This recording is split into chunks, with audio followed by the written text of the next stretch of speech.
لیے ہر وقت آ رہے ہیں۔ دیکھیں ان کو پتہ ہے کہ عوام نے ہمیں مینڈیٹ نہیں دیا۔ 8 فروری کو ایک انقلاب تھا، اس انقلاب کی شکل میں انہوں نے ان کو دھتکار دیا، ختم کر دیا۔ اب ان کو یہ پتہ ہے کہ ہم نے اگر ان کے اوپر مسلط رہنا ہے تو یہ فسطائیت کے تحت ہی رہنا ہے، اس لیے یہ اس طرح کی کاروائیاں کریں۔ کوئی بھی ایک سیاسی جماعت ہے، وہ چند ان کے سیاسی مطالبات ہیں، مثلا ہمارا مینڈیٹ چوری ہوا ہے واپس کرو، فارم 47 کے تحت فارم ہمارے پاس 45 ہے، ان کے پاس 47 ہے، اس میں ایک فیئر فری قسم کی ایک انکوائری ہو جائے، پتہ چل جائے چند حلقے نواز شریف کے حلقے سے ہی شروع کر لیں، ٹھیک ہے۔ اب دوسرا یہ کہ 26ویں آئینی ترمیم جو کچھ اس میں آپ کو پتہ ہے ہمارے بنیادی حقوق پہلے تو تھے ہی نہیں، پہلے بھی نہیں تھے، جو تھے وہ بھی گئے۔ اس کے ساتھ اگلی جو چیز ہے وہ یہ ہے کہ اس وقت جو انتقامی کاروائیاں ہو رہی ہیں، پولیٹیکل وکٹمائزیشن، جس کا میں ابھی تازہ شکار ہو کے 42 دن کی جیل کاٹ کے آئی ہوں، اور وہ جو جیل ایسے تھی کہ میرے سے بدترین دہشت گردوں والا سلوک ہوا۔ مجھے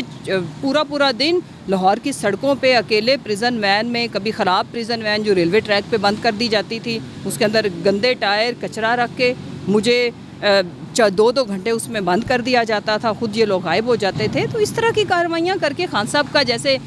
5 دن انہوں نے جب بجلی اور پانی بند رکھا، تو میرے جب سیل کا 5 گھنٹے کے لیے بجلی گئی تو مجھے احساس ہوا، مچھر اتنا تھا کہ میں آپ کو بتا نہیں سکتی۔ تو میں یہ کہنا چاہتی ہوں کہ ہم کبھی بھی آئین، ہماری تو جد و جہد ہی یہ ہے کہ پاکستان میں رول آف لا اور تمام انسان قانون سے بالا تر نہیں ہیں، جتنے بھی سٹیزن آف پاکستان ہیں۔ تو ہم یہ جد و جہد صرف اس لیے کر رہے ہیں کہ پرامن رہ کے اپنے جو ہمارے بنیادی حقوق ہیں جو سلب کر لیے گئے ہیں ہم سے، ان کو واپس لینے کے لیے ہم نوک کرتے رہیں۔ وہ ہم انشاءاللہ کرتے رہیں گے اور وہ ہم بتاتے رہیں گے۔ اور میری اعلیٰ عدلیہ سے اپیل ہے کہ اس ملک کے اندر صرف انصاف جو ہے نا ایک ایسا راستہ ہے جو سوسائٹی کو انتشار سے اب بچا سکتا ہے۔ لوگ تو نکلتے ہیں، لوگ تو اپنے تئیں نکلتے ہیں، اپنے ریسورسز یوز کر کے نکلتے ہیں۔ یہ پہلی دفعہ ہے اور یہ صحیح ہے کہ ایک سیاسی جماعت ہے جس کا آپ نے فری میں ٹکٹ لیا، فری میں آپ الیکشن جیت گئے بغیر کسی کیمپین کے۔ تو اتنا تو بنتا ہے کہ جب وہ سیاسی جماعت آپ کی اپنی جماعت جب وہ کال دیتی ہے تو کم از کم جو ٹکٹ ہولڈر ہے، جو M N A M P A ہے، وہ اتنے لوگ لے کے نکلے۔ اور لوگ تو اس کو جا کے بریانیاں دینے کی ضرورت نہیں ہے، کسی کو پیسے دینے کی ضرورت نہیں ہے، لوگ تو خود نکلنے کے لیے تیار ہے۔ تو یہ ایک عین جمہوری مطالبہ ہے کسی بھی سیاسی جماعت کا اپنے ٹکٹ ہولڈر، بیکاز ہوتا یہ کہ کوئی بھی کال دی جاتی ہے، کارکنان پہنچے ہوتے ہیں۔ اب دیکھیں نا، میں خود بھی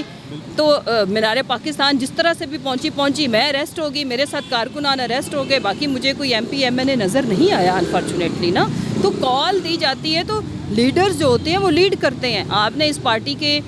ٹکٹ پہ الیکشن لڑا ہے تو اب تھوڑی سی ہمت بھی کریں۔ اچھا، اس کے ساتھ یہ بھی کہا جا رہا ہے کوئی اس کی طریقہ یہ ہوتا ہے کہ دیکھیں، جب آپ پروٹیسٹ کے لیے جب نکلتے ہیں، جب آپ نے فیلڈ میں ہونا ہے تو چلو آپ میدان میں جا کے، جیسے میں اب تو اپنی اگزامپل دیتی ہوں، ہمیں بھی خطرہ تھا، ہم 2 دن اپنے گھر پہ نہیں رہے، جس طرح بھی پہنچے ہم مینار پاکستان پہنچے، کم از کم وینیو سے تو آپ اریسٹ ہوں، سمجھ آتی ہے۔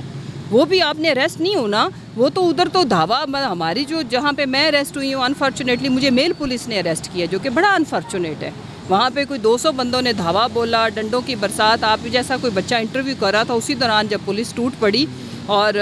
مجھے کہنا پڑا، ایک بھائی صاحب فوٹیج موجود ہے، سول میں تھے، دوسرے یونیفارمز میں تھے، انہیں کہنا پڑا کہ آپ مجھے دھکے نہ دیں، میں جا رہی ہوں، جب گرفتار ہو گئے ہیں تو بس ٹھیک ہے۔ تو بعد میں جہاں پریزن وین تھی، جہاں مجھے لے کے گئے، وہاں لیڈیز پولیس تھی، بٹ ادروائز تو میل تھے۔ یعنی وہ حقوق اس طرح سے ہمارے ساتھ سلوک کیا جاتا ہے کہ جیسے ہم باقاعدہ سرٹیفائڈ ٹیررسٹ ہیں، انفارچونیٹ۔ پہلے یہ ہے کہ صبر کا دامن ہاتھ سے مت چھوڑیں، پرامن رہیں۔ پہلے بھی عوام جیتی ہے، آگے بھی جیتنا عوام میں ہے۔ دیکھیں، یہ جو ہارا ہوا ٹولہ ہے جو کبھی لندن میں گندے انڈے ٹماٹر کھاتا ہے، یہ ان کو آپ ان کے گھر تک پہلے ہی 8 فروری کو چھوڑ چکے ہو۔ اب یہ جو ہمارے جنہوں نے الیکشن لڑا ہے، جو ایم پی ایم این اے بنے ہیں، ان کی ذمہ داری ہے کہ وہ جو چوری شدہ مینڈیٹ ہے اس کی جد و جہد، کیونکہ عوام کو غصہ یہ کہ ہم نے ووٹ ان کو ڈالا ہے، نکلا ادھر سے ہے کہیں سے، ٹھیک ہے۔ اور اس چیز کے لیے عوام پارٹی کے اوپر پریشر بھی ڈال رہی ہے، اور پھر جو جس لیڈر کے لیے لوگوں نے ووٹ ڈالا تھا وہ یہ تھا کہ ہم ووٹ اتنی تعداد میں ڈالیں کہ یہ ریگنگ کرنے کے باوجود اپنی گورنمنٹ نہ بنا سکے اور پھر خان صاحب کو ہم آزاد کرائیں۔ اس انقلاب کے پس جو بیلٹ پیپر کے تھرو آیا، اس کا جو ایک موٹیو تھا عوام کا، آبجیکٹیو تھا، وہ یہ تھا کہ خان صاحب کو رہائی ملے، آزادی ملے، کیونکہ ان کے خلاف بھی جھوٹے بوگس کیسز ہیں، انتقامی کارروائی ہو رہی ہے، باقی بھی ہمارے جتنے قائدین ہیں، میں نے ابھی پریس کانفرنس میں بھی جن کا نام لیا، تو عوام اس لیے پارٹی کے قائدین کے سار ہے، وہ لیڈ کر رہی ہے، ہر جگہ خود پہنچتے ہیں، لیکن ہمارے کچھ لوگ جن کو لیڈ کرنا چاہیے فرنٹ سے، انفارچونیٹلی وہ غائب ہوتے ہیں۔